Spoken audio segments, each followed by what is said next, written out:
Hi friends, எல்லோரும் எப்படி இருக்கீங்க? நான் உங்கள் 19th கிட் ஜெனி பேசுகிறேன்.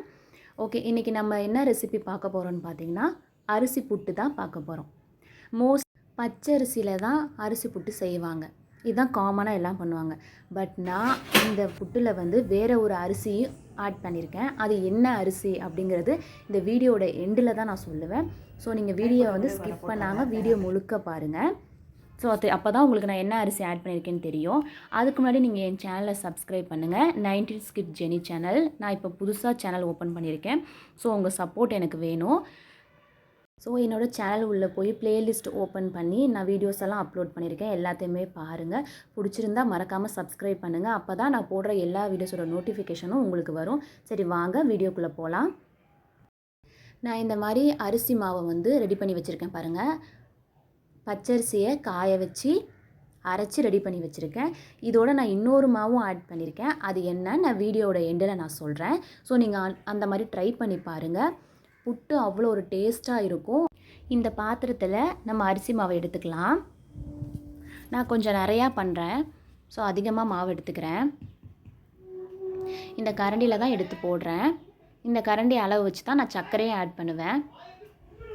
இப்போ நம்ம உப்பு ஆட் பண்ணிக்கலாம். இப்போ நல்லா கலந்து விட்டுறலாம். நல்லா பிசைஞ்சு விடுங்க.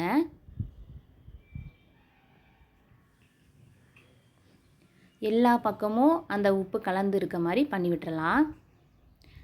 இப்போ நம்ம தண்ணி ஆட் பண்ணிக்கலாம். கொஞ்சமாக தண்ணி எடுத்து அதை தெளித்து அதுக்கப்புறம் நீங்கள் வந்து பிசைய ஆரம்பிங்க. எடுத்த உடனே நம்ம நிறையா தண்ணியே ஆட் பண்ணிடக்கூடாது. கொஞ்சம் கொஞ்சமாக தண்ணியை எடுத்து தெளித்து அதுக்கப்புறம் நம்ம பிசைய ஆரம்பிக்கணும். எடுத்தோடனே நம்ம ரொம்ப தண்ணி ஊற்றிடக்கூடாது. நான் கொஞ்சம் நிறையா மாவு இருக்கனால நான் கொஞ்சம் நிறையா தண்ணியே எடுத்திருக்கேன். கொஞ்சம் நல்லா எல்லா இடத்துலையும் அந்த தண்ணி இருக்க மாதிரி நல்லா பிசைஞ்சு விடுங்க. மோஸ்ட்லி ஹோட்டலெல்லாம் நான் இப்போ சொல்ல போகிற அந்த மெத்தடில் தான் வந்து ட்ரை பண்ணுவாங்க. அந்த மெத்தடில் தான் புட்டு செய்வாங்க.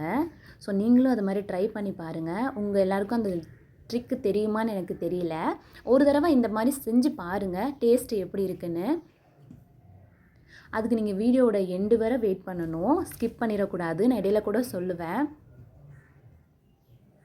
இப்போ இந்த பதம் பார்த்திங்கன்னா, இப்போ பாருங்களேன், கொழுக்கட்டை மாதிரி நம்ம எடுத்து கையில் பிடிக்கும்போது இந்த மாதிரி கொழுக்கட்டை மாதிரி நிற்கணும்.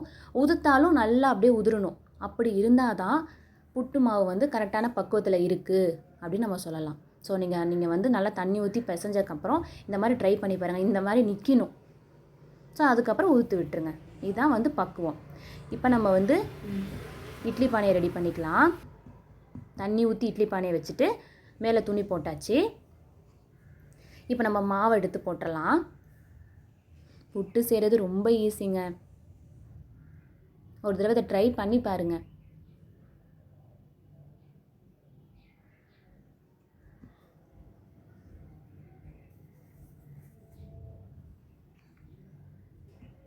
நான் கொஞ்சம் கொஞ்சமாக வைக்கிறேன். மாவு கொஞ்சம் நிறையா தான் இருக்குது. இப்போ நம்ம வந்து இட்லி பானையை மூடிடலாம். ஸோ மூடியாச்சு.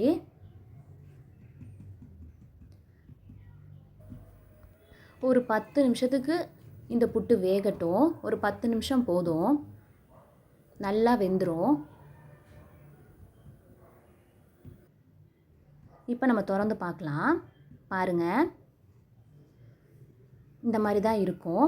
ஸோ இப்போ நம்ம இதை வந்து ஒரு பாத்திரத்தில் எடுத்து போட்டாச்சு. இப்போ தேங்காய் ஆட் பண்ணிக்கலாம்.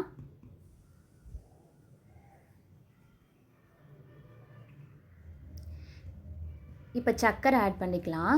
நான் மாவு எடுத்த அதே கரண்டியில் தான் ஒரு கரண்டி போட்டேன். இப்போ 2வது கரண்டி போட்டிருக்கேன்.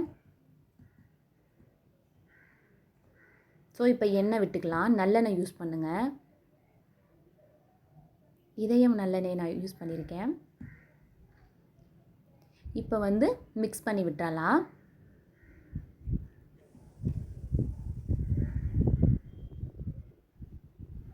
நல்லா மிக்ஸ் பண்ணி விடுங்க.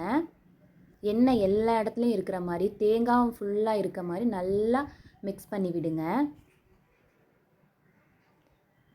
மிக்ஸ் பண்ணி ஒரு பிளேட்டில் சர்வ் பண்ணிங்கன்னா முடிஞ்சிச்சு. இவ்வளோதான்.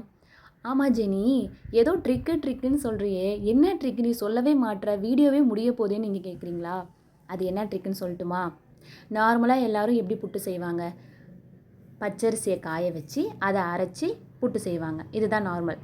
ஆனால் இனிமேல் நீங்கள் புட்டு செய்கிறப்ப பச்சரிசியை எந்த அளவுக்கு எடுக்கிறீங்களோ அதே அளவுக்கு புழுங்கல் அரிசியும் எடுத்துக்கோங்க.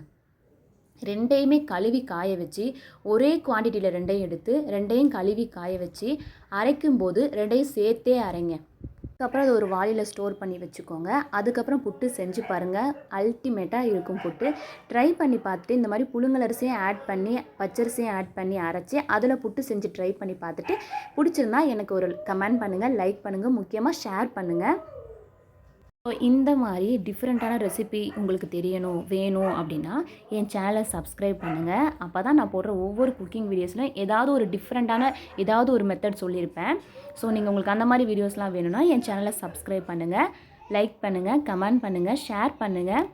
So thank you friends. நெக்ஸ்ட் வீடியோவில் மீட் பண்ணலாம். பாய்.